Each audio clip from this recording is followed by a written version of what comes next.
जय श्री राम मेरे प्यारे बंधुओं। मैं आचार्य गोस्वामी दास आप सभी का फिर से इस चैनल पे हार्दिक स्वागत करता हूँ। आज मैं आपके लिए एक रोचक प्रश्न लेके आया हूँ। प्रश्न ये है कि किस महीने में जन्मा बच्चा बहुत ही बुद्धिमान होता है?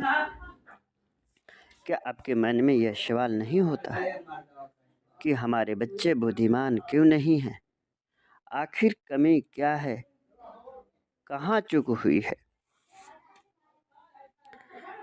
आज YouTube पे बहुत ही ज्ञानवर्धक और प्रेरणादायक जानकारी उपलब्ध हुई है।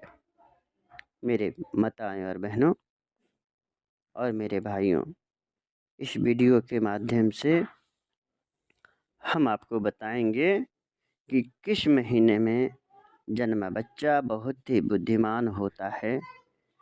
यह जानकारियाँ हम आपके लिए ऋग्वेद, सामवेद, अथर्ववेद और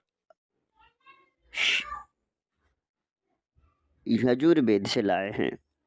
ऐसी जानकारी, ऐसा ज्ञान आजकल बहुत ही कम मात्रा में मिल रही है। यह जानकारी किसी किताब में नहीं मिलेगा भाइयों, यह केवल सामवेद में उपलब्ध है। हमने चारों वेद की अध्ययन की है, पर मुझे सामवेद में जो चीज़ें मिली आज मैं आपके साथ शेयर करूंगा।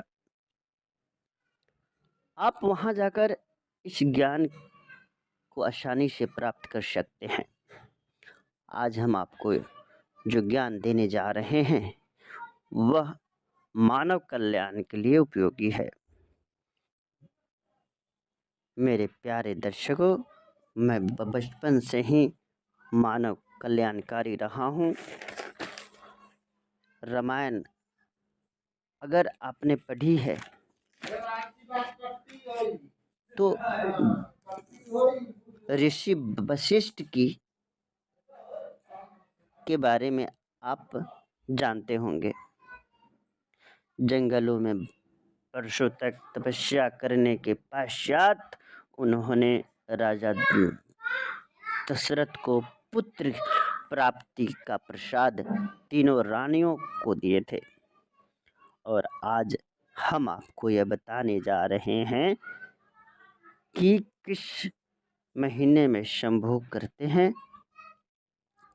संभोग करते हैं तो आपको बुद्धिमान बच्चा प्राप्त होगा, जो काफ़ी ताकतवर, कल्याणकारी, समृद्धि और कौशल होगा। प्रिय दर्शकों, अगर आप आज इस बात को समझ गए तो आपका जीवन सफल और सार्थक हो जाएगा और आज आपका जीवन खुशियों से भर सकता है। आज आप तय करेंगे कि आपके बच्चों का भविष्य कैसा होगा। आज आपको तय करना होगा कि आपका बच्चा तेजस्वी होगा या नहीं। प्रिय माताओं और बहनों और भाइयों, यह जानकारी आज आपको होना चाहिए, यह आपके लिए बहुत अनिवार्य है। किस महीनों में जन्मा लिया बच्चा बहुत बुद्धिमान और तेज होगा। इस वीडियो को शुरू करने से पहले जो लोग हमसे नहीं जुड़े हैं वे हमसे जुड़ जाएं और इस चैनल को सब्सक्राइब करें, शेयर करें और लाइक करें। ऐसी ही जानकारी हम आप तक पहुंचाते रहेंगे। अब हम शुरू करते हैं कि किस महीने में बच्चा जन्मा बहुत ही बुद्धिमान होता है। प्राचीन काल में मनुष्य के जन्म के बारे में बहुत कुछ बताया गया है। जन्म कुंडलियाँ के माध्यम से भी मनुष्य के जन्म के बारे में बताया गया है।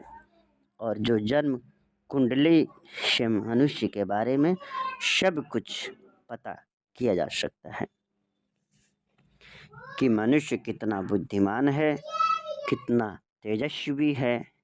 यह वेदों के माध्यम से ही आज सभी ज्ञान प्रदान होते हैं। प्रिय भाइयों और बहनों, ज्योतिष शास्त्र में किसी मनुष्य की कुंडली देखकर उस मनुष्य के भूतकाल, भविष्यकाल तथा उसके जन्म मृत्यु के बारे में पता किया जाता है।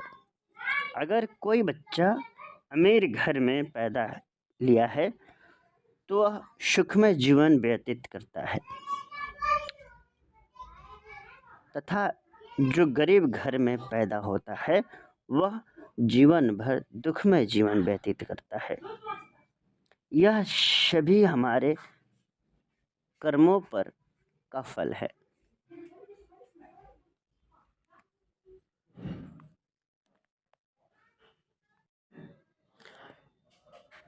इसी प्रकार हर मनुष्य को अपने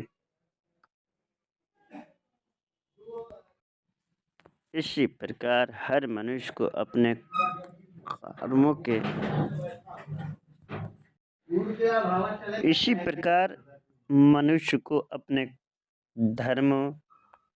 कर्मों के आधार पर उसको शरीर और बुद्धि प्रदान होती है। चलिए आज हम आपको बताने जा रहे हैं कि किस महीनों में जन्मे बच्चा अधिक बुद्धिमान और तेजस्वी होता है। मेरे प्यारे भाइयों और बहनों, क्या आप जानते हैं कि श्री भगवान राम का जन्म किस महीने में हुआ था तथा आपको पता है कि भगवान श्री कृष्ण का जन्म किस महीनों में हुआ था? अगर आप नहीं जानते हैं तो हम आपको बता देते हैं कि भगवान राम का जन्म चैत्र महीने के शुक्ल पक्ष की नवमी को हुआ था तथा भगवान कृष्ण का जन्म भाद्रपद महीने के कृष्ण पक्ष की अष्टमी को हुआ था। यह तिथि आमतौर पर जुलाई अगस्त में आती है। इसी प्रकार भगवान राम का जन्म मार्च महीने में हुआ था। तो आप समझ सकते हैं कि मार्च और जुलाई अगस्त में जन्मे बच्चे काफ़ी बुद्धिमान और तेजस्वी तथा भगवान के योग्य होते हैं। उनका चरित्र निर्मल होता है। वे बचपन से ही अपनी जीवन की डोर अपने हाथों में लिए होते हैं। ऐसे बच्चे राजा के समान होते हैं। वे कल्याणकारी, उपकारी तथा दयालु भी होते हैं। ऐसे बच्चों के माता पिता भी भाग्यशाली होते हैं। ऐसे बच्चे आगे चलकर अपने माता पिता तथा अपने गुरुजनों का नाम ऊंचा करते हैं और आगे चलकर बहुत नाम कमाते हैं। अक्टूबर तथा नवंबर में जन्मे बच्चे काफ़ी आलसी होते हैं। उनका मन पढ़ने में नहीं लगता, उनका मन इधर उधर भटकता रहता है। जनवरी फरवरी में जन्मे बच्चे बहुत ही चालाक और ताकतवर होते हैं। वे काफ़ी परिश्रमी भी होते हैं। मेरे प्रिय भाइयों और बहनों, आपको पूर्ण रूप से पता हो गया कि मार्च और जुलाई अगस्त में जन्मे बच्चे बहुत ही बुद्धिमान होते हैं। अतः मेरे माताओं और बहनों, ऐसी ही रोचक जानकारी के लिए हमें सब्सक्राइब करें। धन्यवाद। जय श्री राम।